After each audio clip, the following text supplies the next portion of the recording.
Today's episode is brought to you by LaRosse Media. They make professional videos to fit any budget, so next time you need a commercial, promo, or corporate video, think LaRosse. Check them out at larossemedia.com.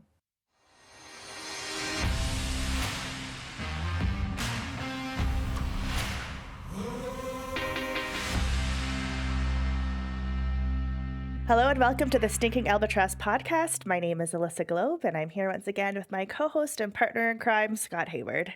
Hi, Alyssa. How's it going today? Not too bad, Scott. Not too bad. And today we have a special guest, Melanie Paradis, who is the president of Texture Communications. So thank you, Melanie, for coming on and joining us today. Thanks so much for having me.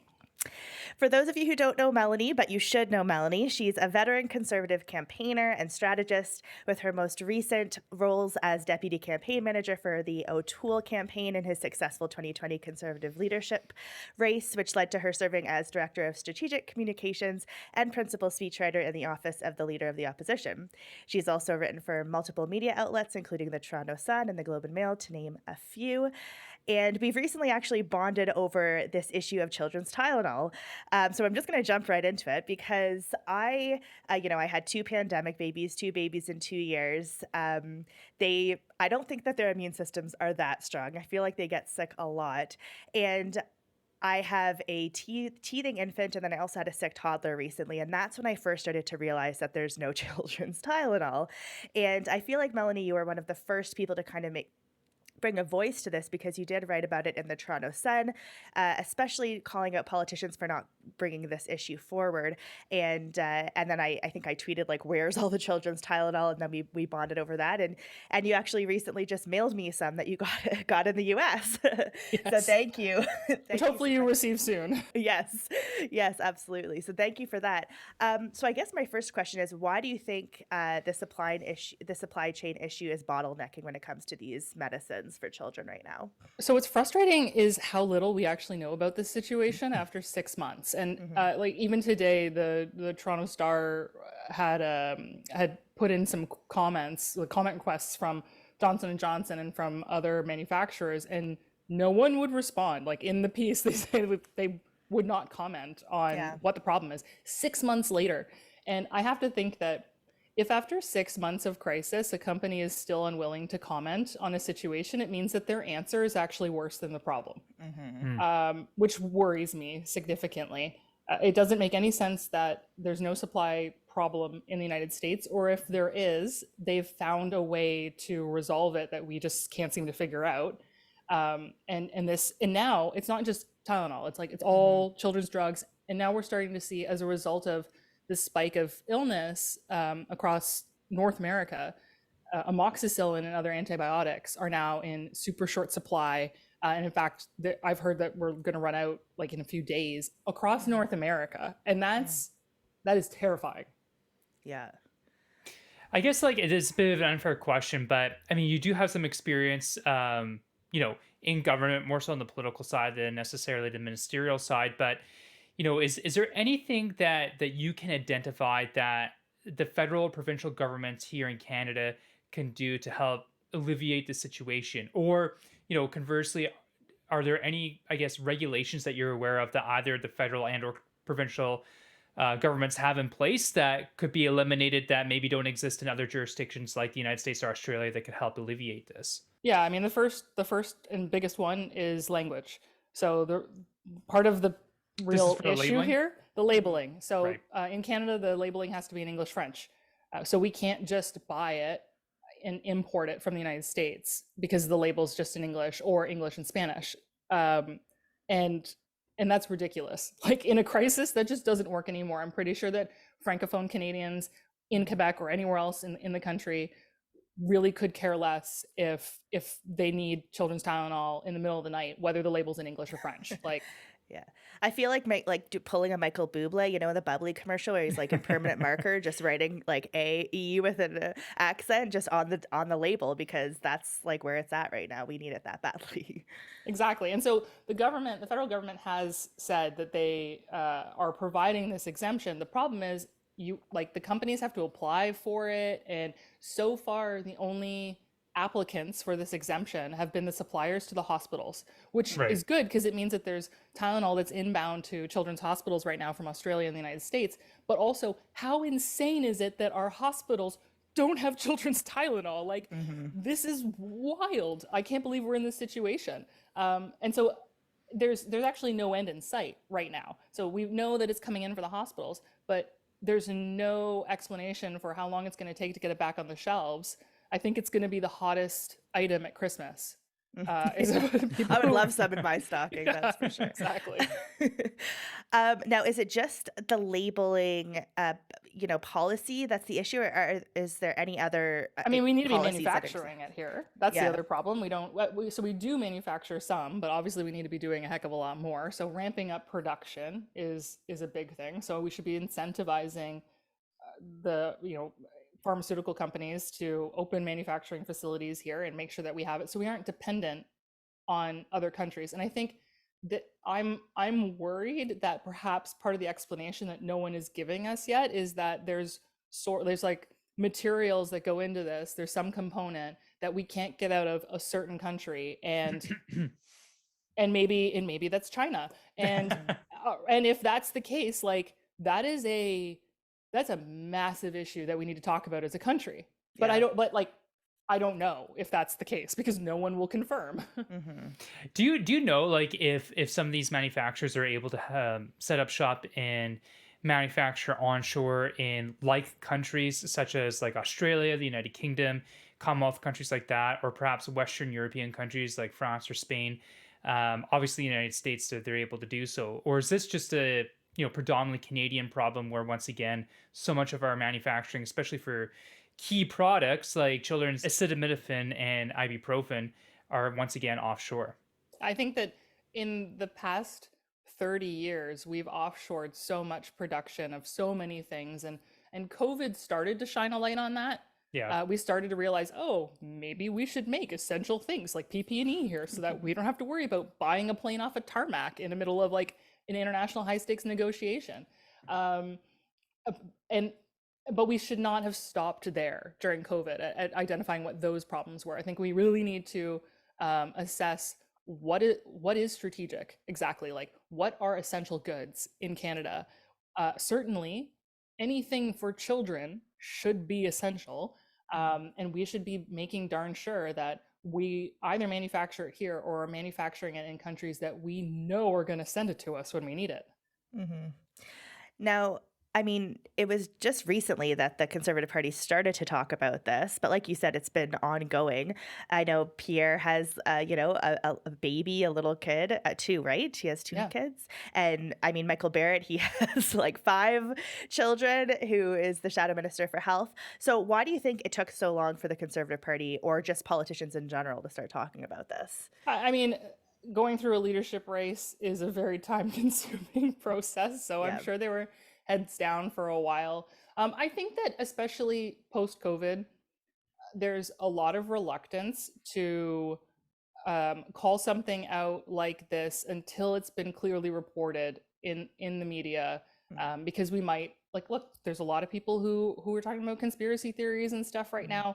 I don't think any politician wants to get labeled with, no, this is actually fake news, or you're spreading a conspiracy theory. So I would imagine that there was a lot of like, well, let's wait and see how this goes first. And then politicians like Leila Goodridge from Alberta, who is a mom as well, and she brings her baby to the House of Commons with her. She was advocating for this as well, like to do more. She's been talking about it on social media, and she's been pushing internally, and kudos to her for helping to get this across the line. Absolutely. Well, we're going to switch topics now. I think a lot of Erin O'Toole coverage from our podcast, because we started right around the time that the vote in caucus happened, and you of course worked for Erin O'Toole. So let's dive into that a little bit. When did you start working for O'Toole, and how did you get hired in his office in the first place? So I started working for Erin O'Toole back in the 2017 leadership race. I was a volunteer, worked on his leadership campaign as his director of communications. We had stayed in touch between then and the 2020 leadership race. I then worked on that leadership and transitioned basically straight from like the night we won. The next day we went into West Block and started staffing up the office of leader of the opposition. I promptly got pregnant, and was pregnant for like the 9 months that I was the director of communications and the principal speechwriter. And then I, sort of fell off the face of the earth as one does when they have a baby, right? Yep. So I have a question for you, because we haven't had someone kind of on the inside, so to speak, from Erin's OLO or his core leadership team on our podcast before. So I always like to try to humanize people as much as possible. And I guess, having worked with him for so many years, what was it like working with Erin? And I don't know if you've worked for other politicians in the past or not, but if so, how do those experiences compare? Yeah, so you actually had Josh Gilman on a few weeks Oh, ago. that's right. And Forgot about he Josh. Yeah. was, I mean, he transitioned, like he was there in Shear's OLO and stayed on. He was a great addition until he went on paternity leave. He and I worked pretty closely together on the scripting team, and he's wonderful. I have worked for other politicians, worked for Christine Elliott in Ontario on her leadership bid, and then immediately after that crazy whirlwind leadership, we went into the red period, and Doug Ford very smartly got all of the campaign teams from the opposing teams together into one war room and made us like fight it out together as to build one team to work for him on that successful 2018 election. And I actually, so in contrast, I think one of the things I've learned is how powerful what Doug Ford did, bringing different elements of the party together to work for him, and his sort of just general attitude of, I think he likes having people fight or argue, I guess, debate constructively in front of him rather than knifing each other in the hallway. Right. And I've got a lot of respect for that. And I think it's highly effective. And it's one of the reasons why he has remained successful, not only as the premier, but as the leader of the party provincially. I think that one of the biggest challenge, I also worked for Andrew Scheer in the war room in 2019. So I can see some of the contrast there as well. And I think one of the failures of both Andrew Scheer and Erin O'Toole, and I hope not Pierre Poilievre, I hope that he is able to correct this course, is that we did not learn that lesson from Doug Ford and unite the party and the different fractions after our leadership races. There's a lot of talent that works on different campaign teams and supports different candidates. And it's such a waste when you don't bring those people together, either into the leader's office or into your war room when you go to a general election. I think that's pretty insightful, because, one of the things that we do at RightNow during leadership races specifically is reach out to the different leadership campaigns and offer an interview. And different people, it's the same questions for every candidate. I mean, we've done this numerous times over the years. And but in order to facilitate that, we as an organization have to have and develop those connections in those different campaigns. And it kind of came to a good fruition this past leadership campaign in 2022, because it was the first time, I think, you could correct me if I'm wrong, Alyssa, it was the first time for any leadership campaign that we were a part of that every single candidate that was on the ballot had actually participated in our interview. And so that means that we had good connections in each of the different leadership campaigns. And of course, as people can imagine, in a leadership race, you have a plethora of different views that are personified in the different leadership candidates. So you're dealing with different people of different certain ideologies.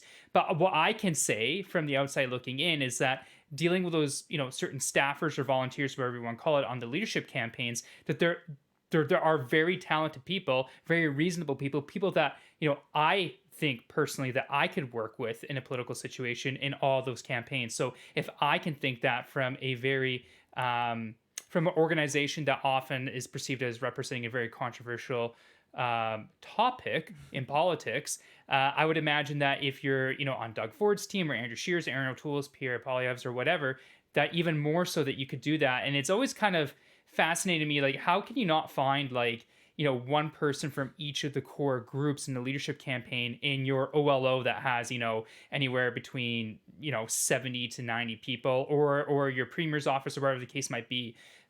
So I think that's an insightful thing. And I've always kind of wondered, like, why that didn't really come And there to be. were a few, like, so Steve Outhouse obviously was Yeah. was a deputy chief of staff in our OLO, and he was Leslyn Lewis's campaign manager in both leadership races. But like, is one or two people, is that enough? Like, do they really are they able to influence decision making and policy? I mean, Steve always had a great voice at the table and was a really integral member of the team. Absolutely. He was someone that staff went to constantly with any issues that they had. There's a lot of trust there. And people he's just like Steve too. see, he's just right? excellent. He's just Yeah. really good, and he's been Mostly around because of for a his long name, time. though, right? Yeah, obviously. But I think it's still a best practice, and we have to remind ourselves to do it and to grow your team and not be afraid of that.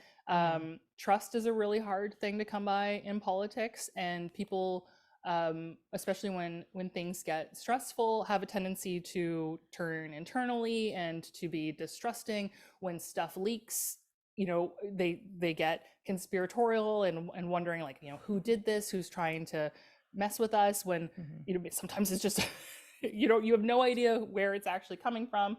And so that, I think, causes a lot of challenges, especially when you have so many of these leadership races like we have in quick succession. But I will say, I think one of the reasons why Right Now is so successful in getting everyone to participate this time around, in part, is because you've built this up over several leaderships. You've been very consistent in your approach, and people know what to expect from the interview process. Like, you're very transparent about it. It's not a gotcha for anybody. Like, they know what they're walking into. So there's no reason for them not to do it. And at this point, I think, especially within our party, people realize these are questions you have to answer. This is a voting record that you have to stand behind. You either do or you don't. And you can't lead our party if you don't, and you can't answer simple questions of journalists if you don't. So why wouldn't you participate in the interview, right? So I think you've built up a lot of credibility there. And then the other thing is, we saw both in 2017 and in 2020 that the social conservative arm of the party usually tips the scales. That's how you win a leadership race. You're a critical part of the membership. Now, I think it will be very interesting, and we need to do some more research into understanding this new cohort of members that Pierre Poilievre brought in, and what their values are, and what they believe in, and what they want to pursue as an issues agenda, and whether they add to your movement or take away from it. I think that is something we really need to look into some more. And that's what's interesting about the Conservative Party compared to other parties, is that we truly are a huge tent. We're not just a big tent. We are a huge tent. There could be people who are extremely socially liberal and then extremely socially conservative. But at the end of the day, they're both going to come out and door knock for a specific candidate because they don't want a liberal to get in, or there is some common ground with a candidate. And sometimes it works out for a leader. And sometimes, like here in Alberta, people call it ungovernable, because there's just, people cannot, like the libertarian faction, and, they can't all come together. And I think that's an important part of what we do, is like, we're not this, social conservatives are not this fringe who want all or nothing, and we want candidates to lose at the expense of exposing their views. Like, we want to try and find the common ground that, the other factions of the party also agree with, and that can also serve as an opposition to Justin Trudeau, who's, I would say, extreme in one way and the only way, and totally shuts out other voices. Like, how can we combat that? Because it doesn't appeal to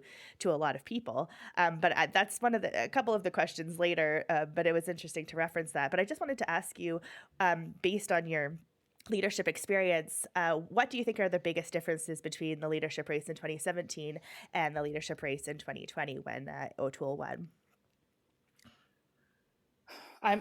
So in some respects, they were exactly the same, in the sense that ultimately the way to win, the path to victory, was to work with to build a coalition that included the social conservatives. Like that's how both races were won. What was different, the length of time, 2017 went on forever. The number of candidates. A million years, and a million candidates, according to Josh. Yes. Who never, no one has ever accused him of being a numbers guy. Yeah.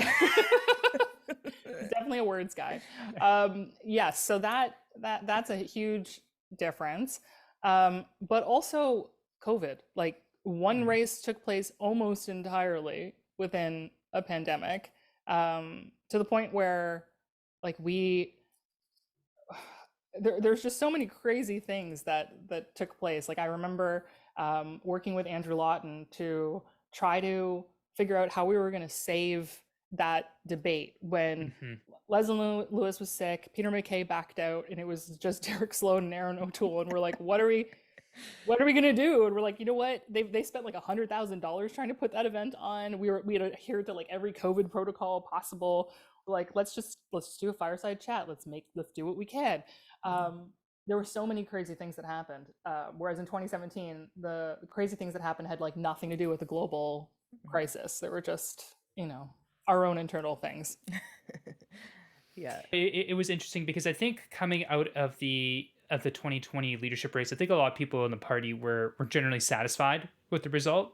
Like, especially from our perspective, like, I'm not going to sugarcoat it. Like, a lot of our people would have obviously preferred Leslyn over Erin.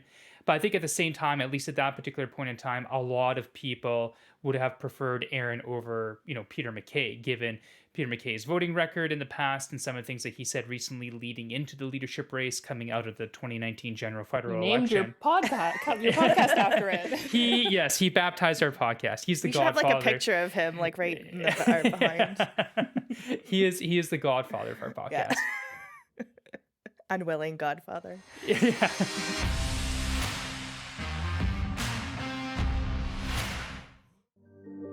Nature communicates with us in a universal language. The sunrise starts a new day. The sunset marks our accomplishments. The most beautiful communication is where the speaker and the listener match perfectly and understand the same message. Your future audience is waiting to hear from you. What message do you need to share? At LaRosse Media, we fashion beautiful communications through our professional video production services and marketing strategies. Create your own most beautiful message. Visit larossemedia.com and be sure to check out our extended service options. Dream, produce, market, succeed with LaRosse Media. Serving Canada from coast to coast to coast.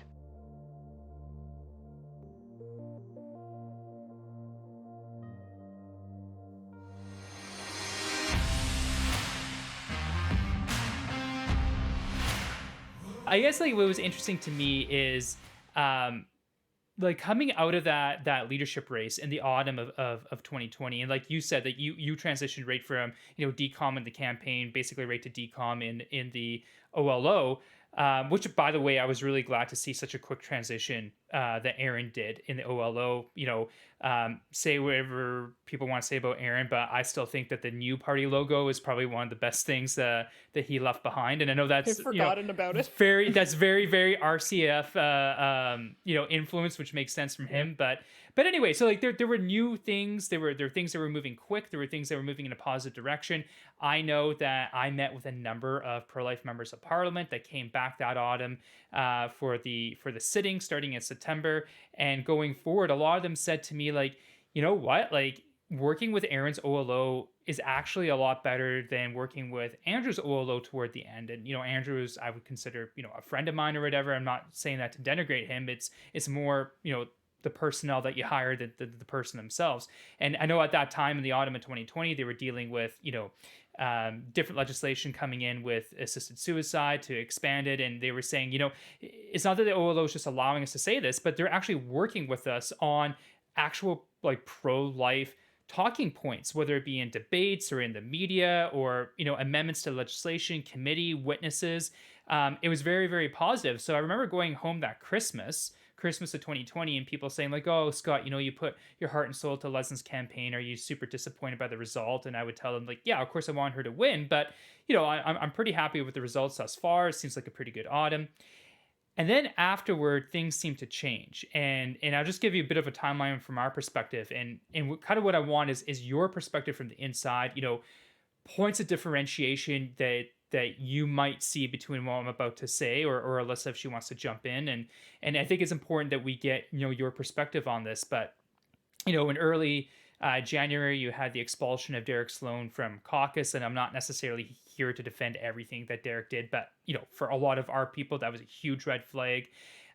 You had the carbon tax that came in April that surprised a lot of people, not just party members, but also caucus members and people who even worked in the OLO high up there. And then going into the election campaign. I don't think people were super surprised at it by this point, but it was another kind of black mark on the way that Erin had voted on C-233, Kathy Wiggintal's sex-selective abortion bill, during the election campaign. I know there's points of differentiation on this, but people weren't satisfied with the answer when questioned by the media about conscientious objection rights. And then, coming out of the election, this is a little bit beyond 12 months since he won the leadership in the end of August of 2020, but dealing with the unanimous consent motion for Bill C4, which it was the what do you call Conversion it? therapy Conversion bill. therapy bill. Thank you. So like there was a steady decline in, I would say, how pro-lifers held Erin in their estimation, and by the end, and even before the end, a lot of people wanted him gone. Like we had a lot of trouble in the 2020 federal election campaign getting pro-lifers to knock on doors for pro-life conservative MPs running for re-election in very tight ridings, particularly in Metro Van.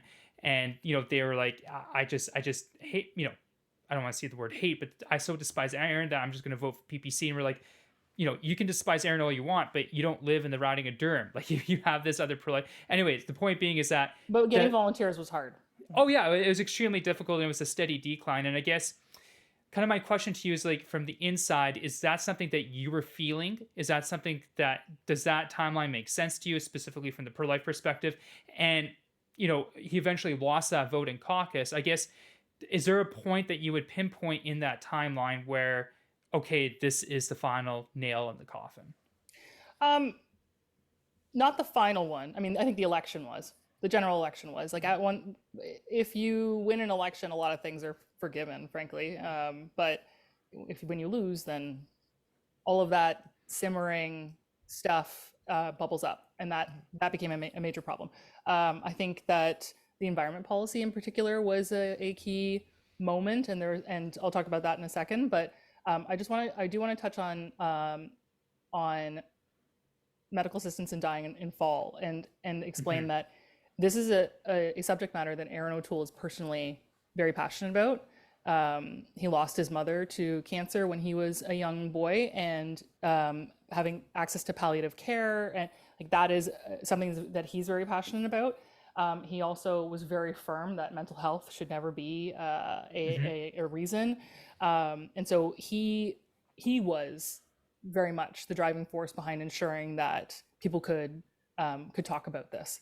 And that was great. And I think the team was very happy to help facilitate those conversations and giving people opportunities to speak to it.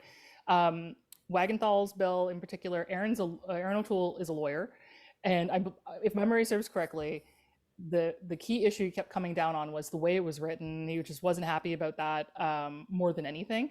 Again, I'm relying on my memory, and like I'm not saying that that's necessarily a great reason to not support a bill, but open voting free votes still took place on that one, and that was what was promised. Like we promised open votes, and he did stand by that.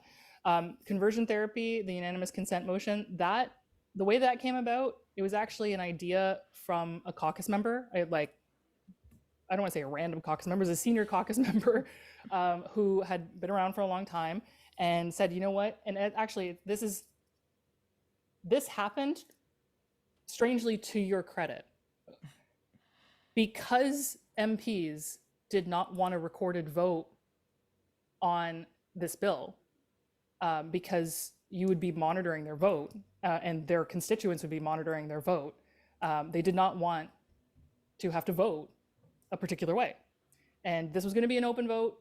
And so the only way to work around that, the only loophole to a recorded vote, is a unanimous consent motion. And so when the opportunity arose to have one, and a caucus member said, we should do this, there was a debate amongst caucus. They had their own vote internally. And obviously it was a caucus meetings, like staff are not in there, so I don't know what that internal vote was. And they decided that this was the approach that they were going to take. In part, frankly, because you've been so effective in lobbying members of caucus on that particular issue. And so I know it wasn't the result that you wanted, but understand that the reason that strategy was, like the reason the unanimous consent was used, was because you were so effective.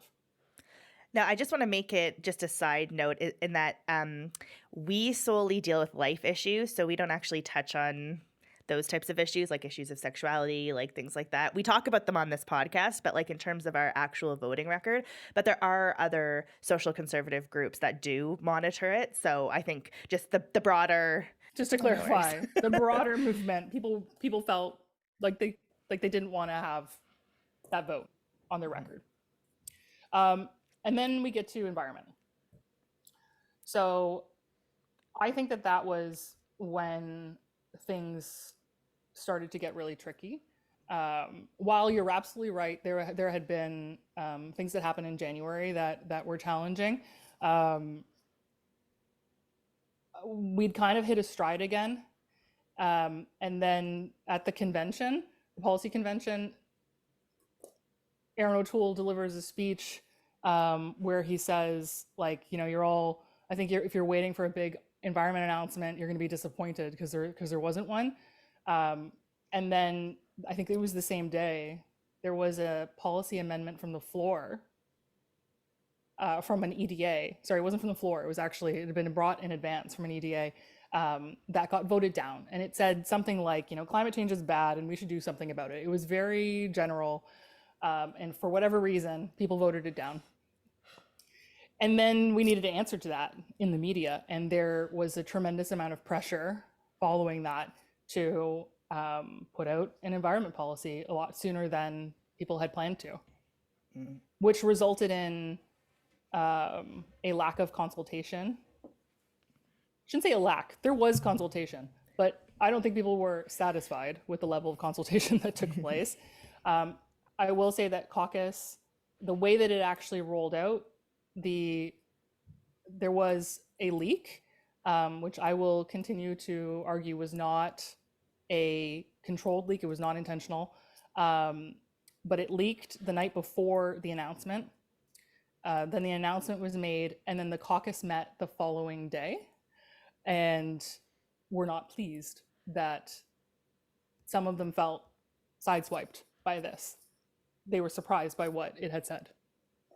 And that's when things started to really deteriorate. Right. Do you think it was because of the policy in and of itself? Or do you think that the beginning of losing the confidence of caucus and the leadership was the way that the policy was rolled out and the lack of consultation? Or I guess, in politics, it's neither one or the other. Usually it's a confluence of things, I suppose. Like you said, it's a confluence of things. Yeah. Always. Yeah. And I think it left a bad taste in people's mouths. And then when something would happen again, even if it was completely unrelated and also unintentional or whatever the circumstances were, it would compound what people were feeling from that episode. Yeah, it's just one thing after another. I guess I'm kind of curious because you hear things on the ground, you talk to different, that's part of our job, right? We're talking to different people on different EDA boards, you're talking to different volunteers. Like I said earlier, it was very difficult for us in an election campaign to get pro-life volunteers out to volunteer for pro-life conservative candidates because conservative became a bad, dirty word during that time in 2021 amongst a lot of our supporters. But like the mood was palpable, right? You could feel it, you can taste it, you can feel like this was not going in a good direction. Those good, happy, fuzzy feelings in the autumn of 2020 had basically fully dissipated by the time we get to autumn of 2021, and you could see it in the numbers. I'm a numbers guy, right? Because that's my background as a CPA. So you're looking at Angus Reid, you're looking at Abacus, and you can see in their, I don't know if Nanis did this or not, I think Leger did a little bit, where you could see in their polling for leadership numbers, the net negatives or the net positives, not only amongst the Canadian populace, but those who said that they voted conservative in 2019 or intended to vote conservative in this next election. And the negatives were astounding for Erin, especially going into the latter part of the summer. I guess I'm a little bit surprised to hear that some people in the leadership team, the night before the caucus vote in early February earlier this year, were so shocked that caucus vote turned out the way it did. I guess, were you feeling that, like, on the inside, that we're starting to lose kind of control of the party, if you want to call it that, or maybe not control of the party, but the support from the party that we had a year ago? And if so, did other people feel that, or did other people maybe just ignore it? Like, I guess if I felt it from the outside, like, I'm just kind of curious as to why people on the inside who have so much more access to a lot more people didn't really pick up on it, or if they did pick up on it, didn't realize what they need to do to kind of fix it, I suppose. So I think it's really important to put this all back in the context of COVID. Like, Erin O'Toole didn't meet his caucus in person until after that first general election. Like, he went a whole year as leader and had not had in person, like full presence in person meetings with caucus. And so that when you're relying on Zoom meetings, phone calls, and staff also were not all in the same place at the same time either throughout most of that leadership. It really cuts down on your interactions. You don't have that whole, let's go out to dinner and talk about this. Let's, sit down for drinks. Let's chat at a reception, because none of that stuff was happening. And so the social part that's so critical of building those relationships, so that you can feel it properly when that person it's not okay anymore, right? Right. When they say, like, oh yeah, everything's fine, and better. We didn't have a lot of that. Like, it was so much harder to build those relationships. So you ended up, like, really depending on certain people within caucus to talk to each other, I guess, to get the straight goods, to report back in, to like that.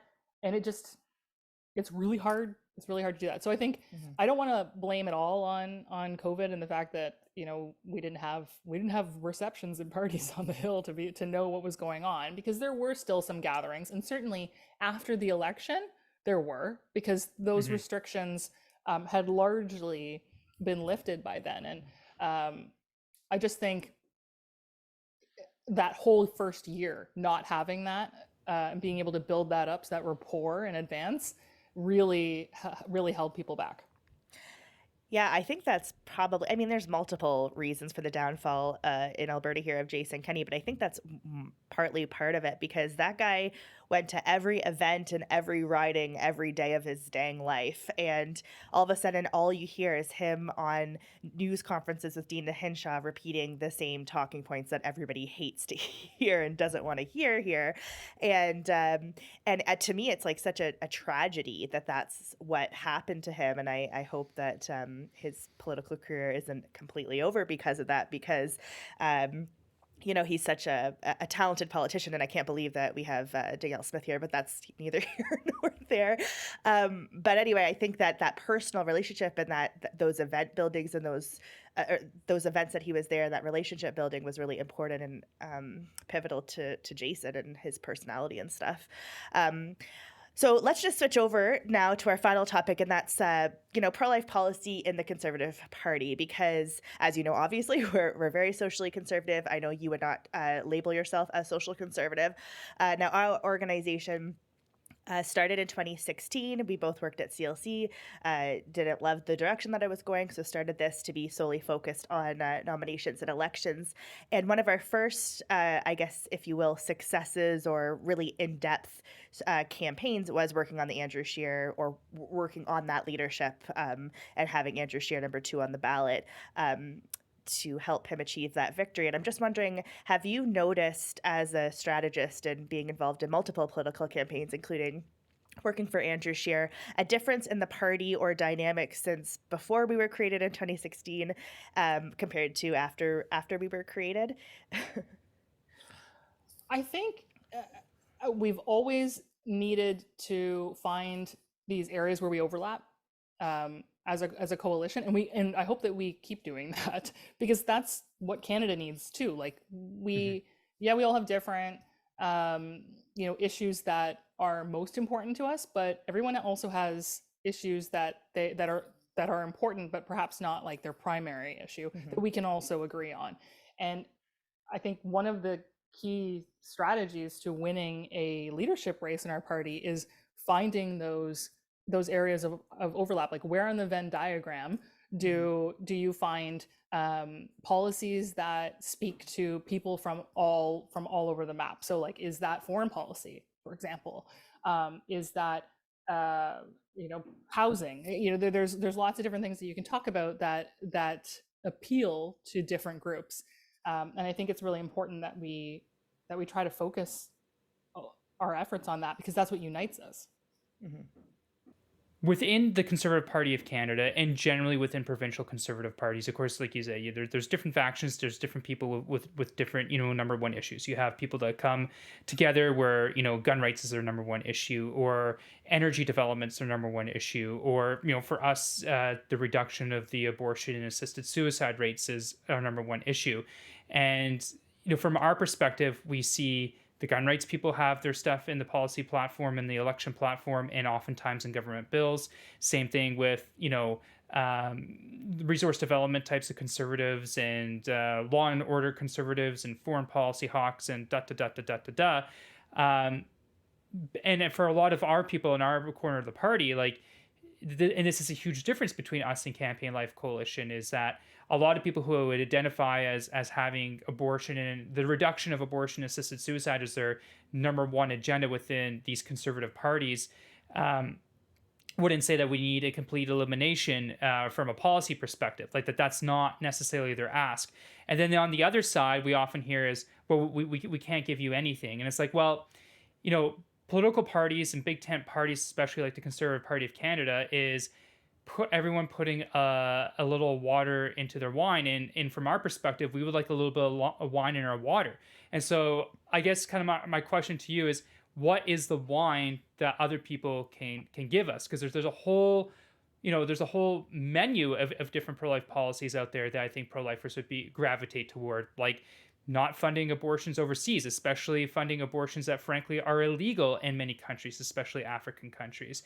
It would be, conscientious objection rights that are guaranteed in law for healthcare professionals when it comes to procedures such as abortion and assisted suicide.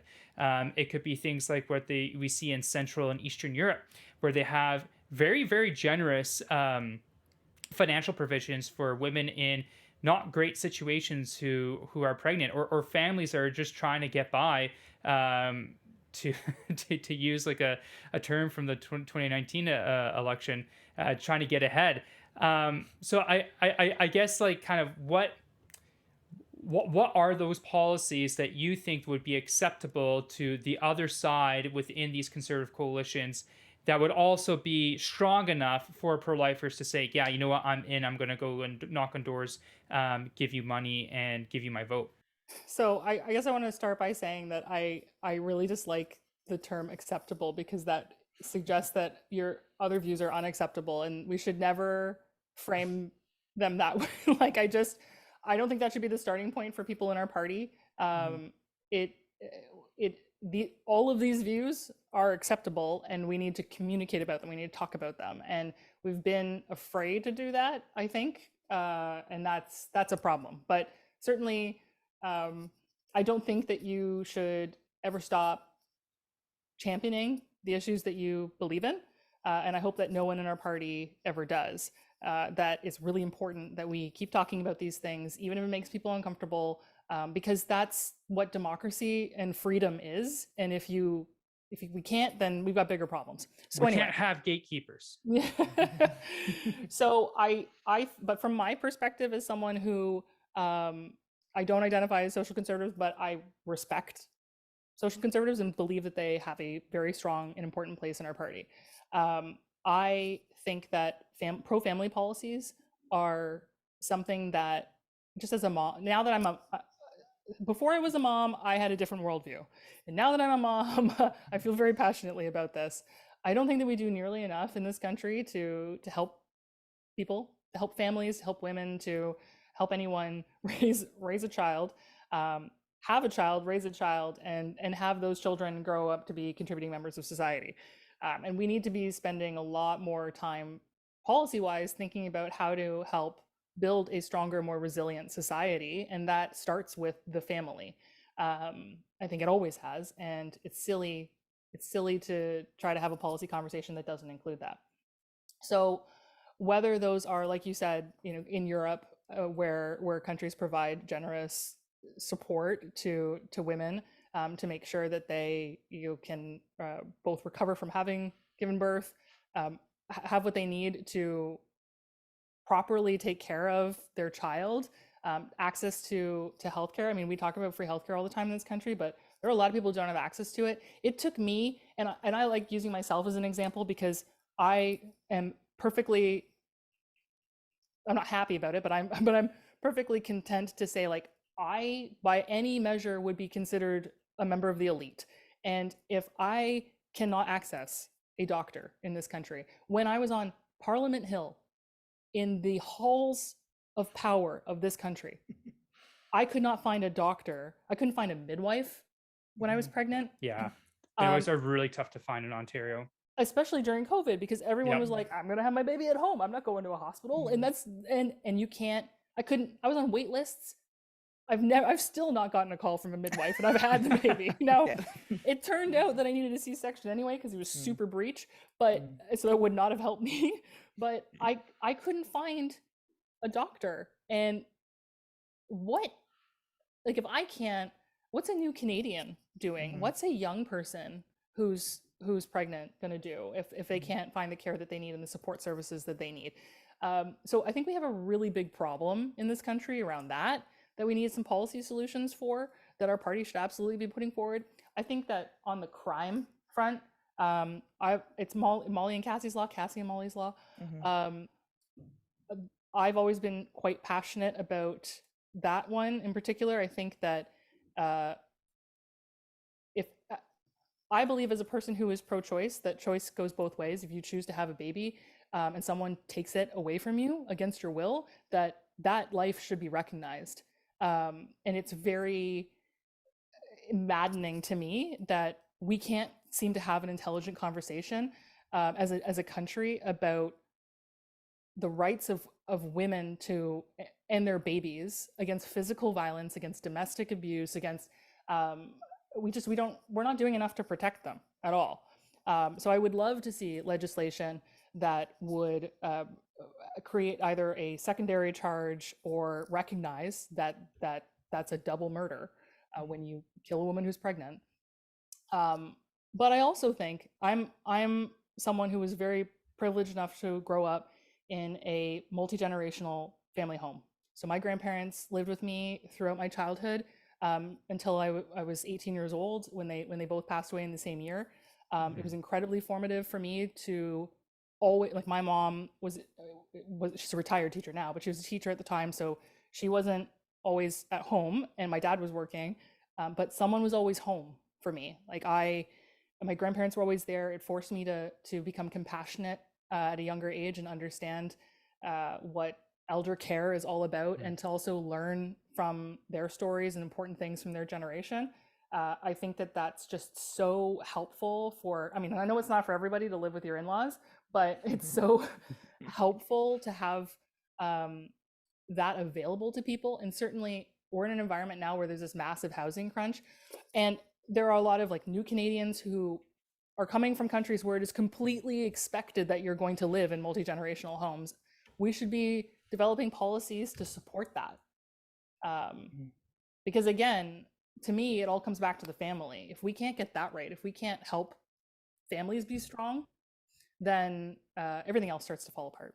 So, one of the things that frustrates me the most about conservative leaders specifically it's the fact that, we have a prime minister who for years has been so extreme on the abortion issue. Like he doesn't even consider any other voices.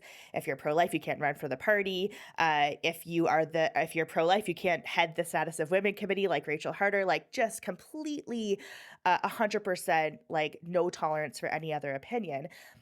So I feel like that a position is so stark that you could actually have a very reasonable alternative to that. Yet when conservative leaders are asked about these issues, whether it be unborn victims of crime or sex selective abortion, or literally like anything that I think is pretty easy and reasonable to respond to, all that we get is we will not reopen this debate, or I'm pro-choice and we're not going to reopen this debate.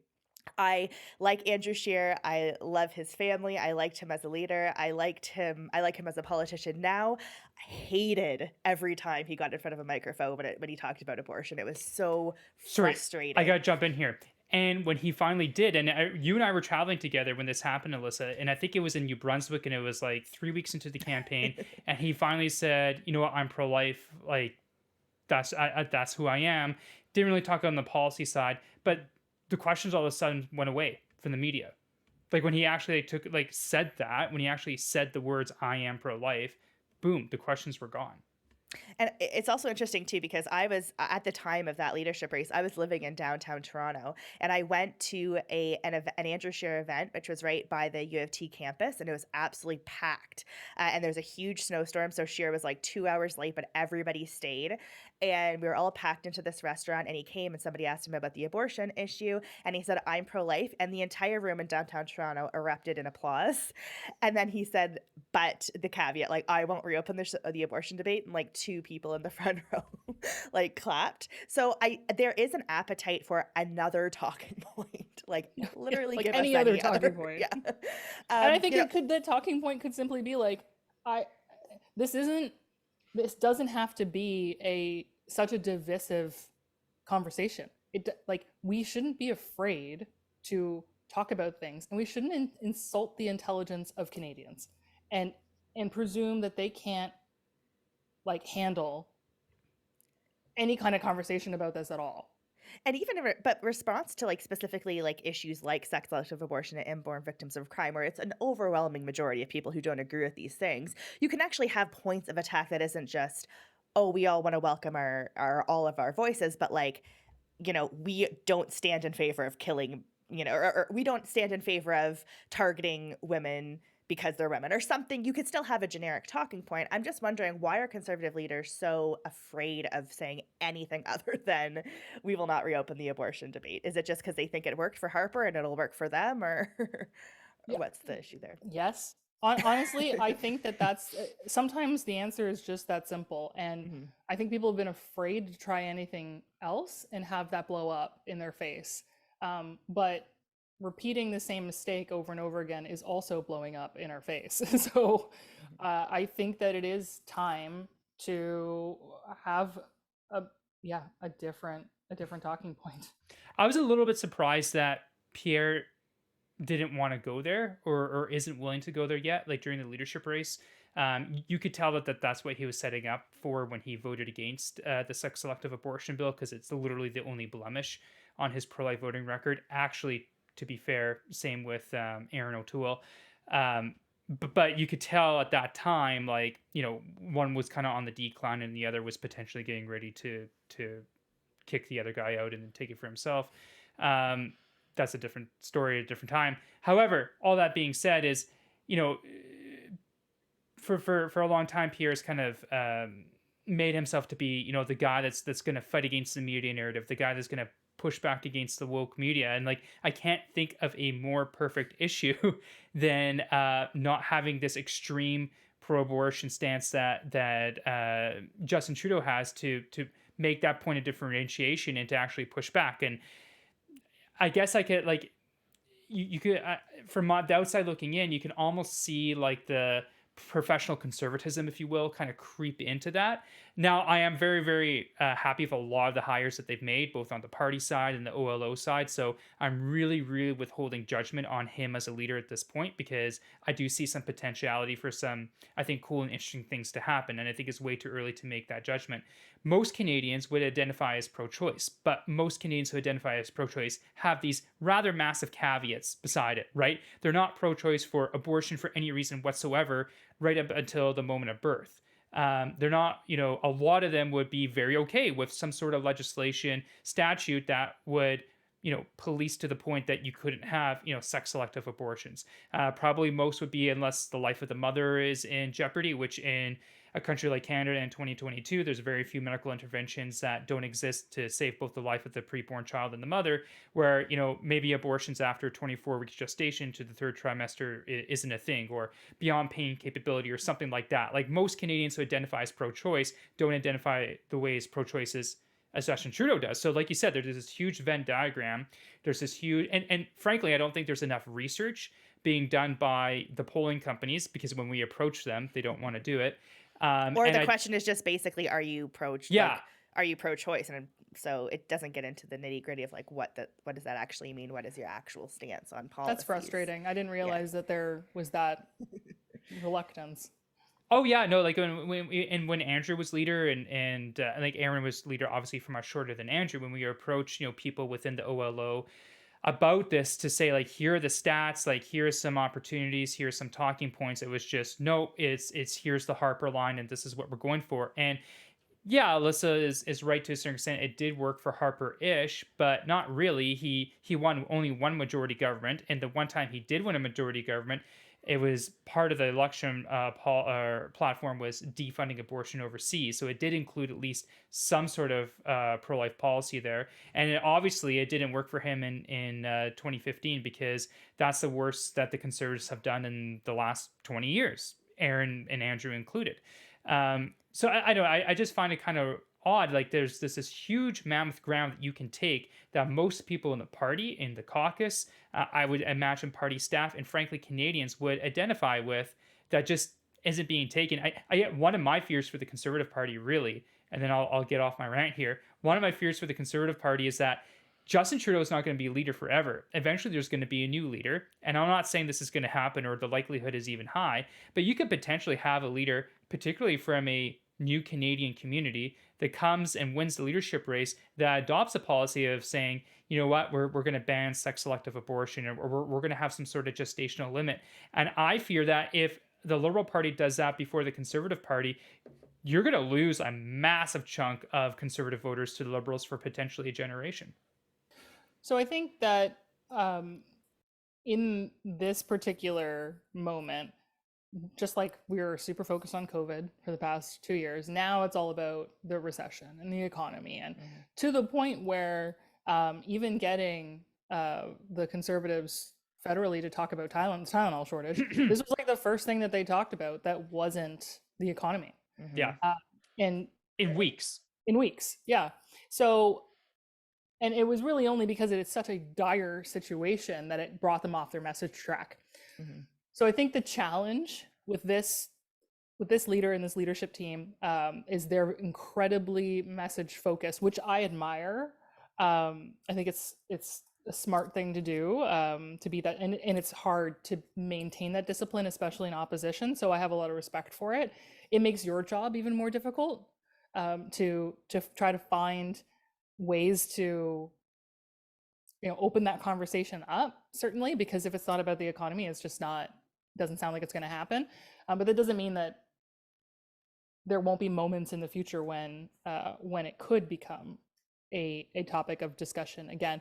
I do think that an analysis of what's just happened in the midterm elections in the US will be useful and instructive, to better understand how, we're still seeing at the moment of we're recording this, the numbers are still coming in. Like, we still don't know what the final outcome is.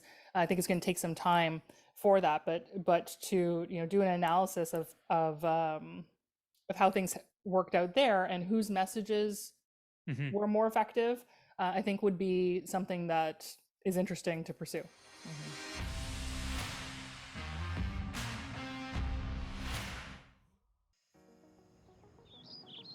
We live in a world that grows through communication.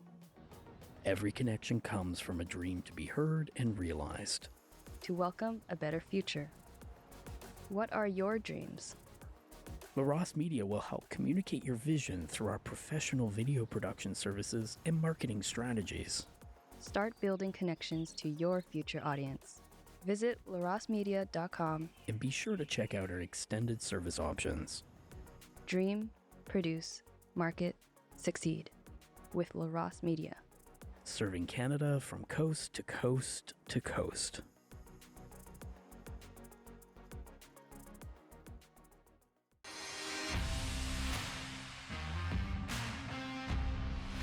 All right, Melanie. Well, we're going to go into our final segment, and that is some rapid fire questions.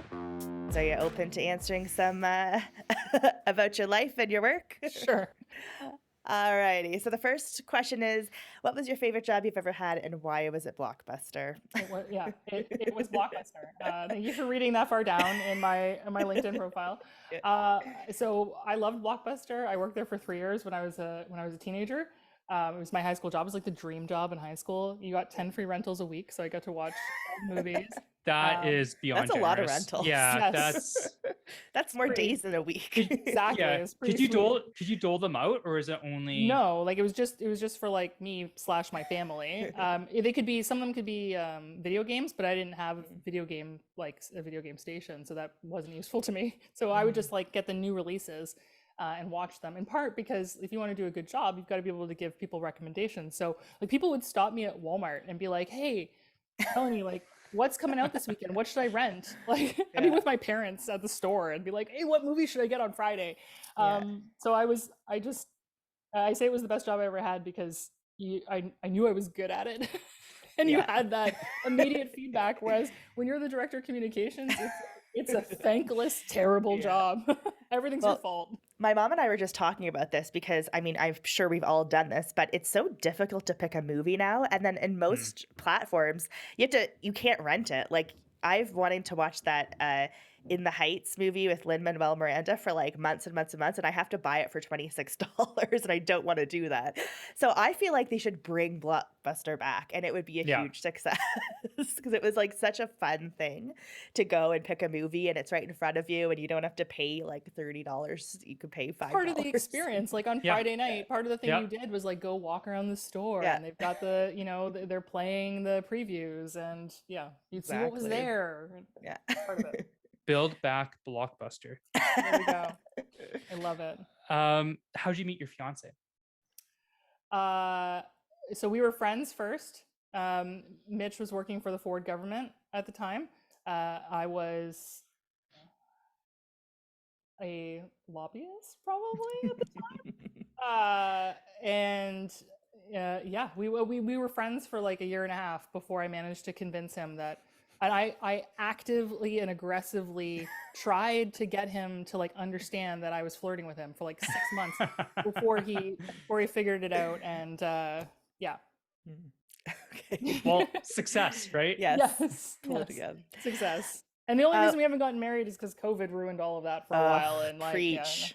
I had like 5 people at my wedding. It was not what I had anticipated. We went from a wedding of 400 to 4. Yeah. Wow. But think of the cost savings. Yeah. You know what? It wasn't that much. Like there were cost savings, but at the end of the because you didn't have to feed 400 people. Like that's savings. No, but to because we wanted to have like a little something in a restaurant at least, and to rent a room in most restaurants, it was like 7 or 10 grand. Because they needed to make money during COVID and it wasn't happening. So we found a place where we didn't have to pay a rental fee and we could just order whatever on the menu. But yeah. Anyway. I found a place where you didn't have to pay a rental fee as well. And that was the back of a pickup truck in a parking lot. So was it the Kenny Unity truck? I wish. I love that thing. Okay. What's your favorite thing about being a mom and your least favorite thing about being a mom? My least favorite thing is not being able to find Tylenol. My favorite thing is just like how much I love him and did not know that I was capable of so much love, and just how magical the world is through his eyes. Mm-hmm. How old is he now? 17 months. 17. Okay, so a little bit older. Okay, a little bit older than my daughter. I just find like recently my wife went back to work. She's a paramedic, and so of course some of the shifts she works overnight. So this was kind of the first starting this autumn where my daughter would sleep with me in the bed as opposed to just my wife.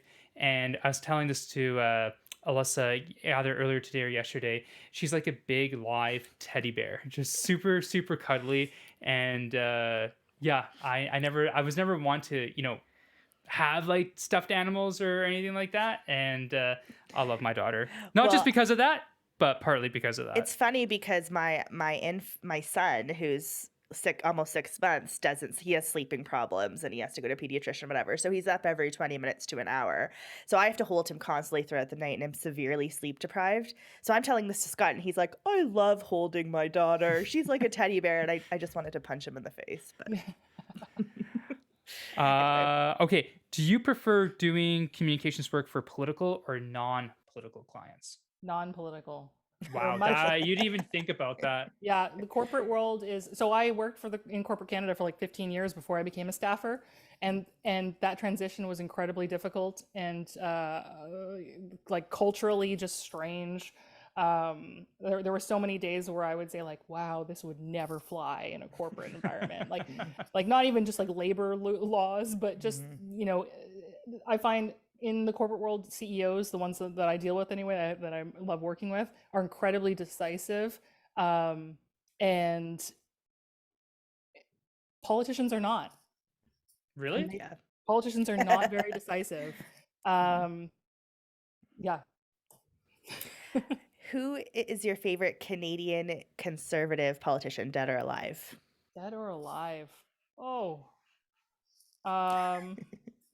I'm gonna go with Brian Mulroney because that man can talk, and well, so can Jason Kenney. Like, but the story, I love the storytelling of Brian Mulroney. I think that storytelling is something that more politicians need to learn, especially conservative ones. Yeah, he's Brian Mulroney. He's got like that Bing Crosby Irish low baritone. The voice too. Yeah, so you just listen to him for hours. Yeah, it's just syrup.